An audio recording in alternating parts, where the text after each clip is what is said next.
सर्वसामान्यांच्या हक्काचा आवाज जागर जनस्थान। एकीकडे स्वच्छता पंधरवाडा साजरा केला जात असताना दुसरीकडे मात्र गोरगरीब आदिवासी भिल्ल समाजाच्या वस्तीला गटारीच्या दुर्गंधीने नरक यातना भोगावे लागत असल्याची विदारक स्थिती धुळे शहरातील जुने धुळे सुभाषनगर येथील भिल्ल वस्तीत पाहायला मिळत आहे।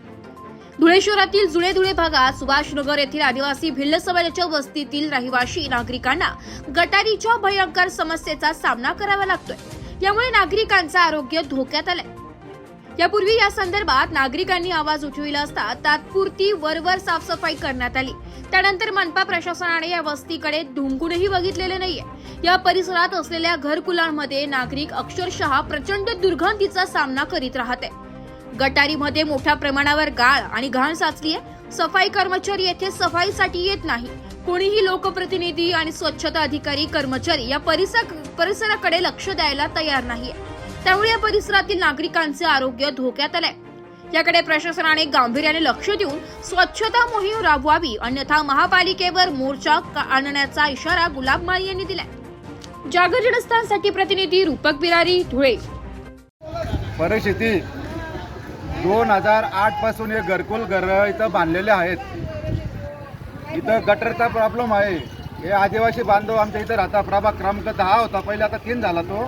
प्रभाग क्रमांक 3 मध्ये पहिले आमचे शत्रुघ्न तावळे बाबा यांनी पण 2 महिन्यापूर्वी उठावला होता।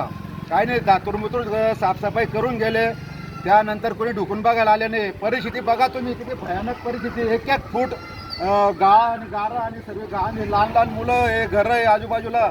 पावणे 2 वर्षापासून महानगरपालिका बरखास्त झाली आहे। प्रशासक बसलाय, नगरसेवक लक्ष घालत नाही, पण ते आयुक्त मॅडम मस्त AC मध्ये बसता। कर्मचाऱ्यांना आम्ही फोन करवा येतो म्हणून कोणी लक्ष घालायला तयार नाही। इतकी भयानक परिस्थिती आहे। गरीब लोकांना दिवसभर कामधंदे करतात, त्यांचे मुलं बाळा आजारी पडतात, दवाखान्यात जायला ना पैसे राहत नाही।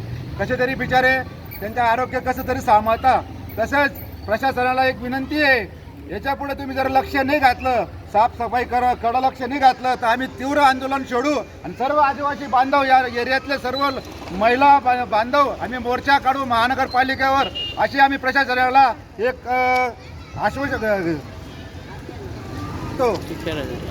या एरियात परमानंट गटारचा बंदोबस्त व्हायलाच पाहिजे। नाही झाला तर आम्ही तीव्र आंदोलन छेडू असं आम्ही प्रशासकाला एक आमच्यातर्फे नागरिकांतर्फे ही चेतावणी देतोय।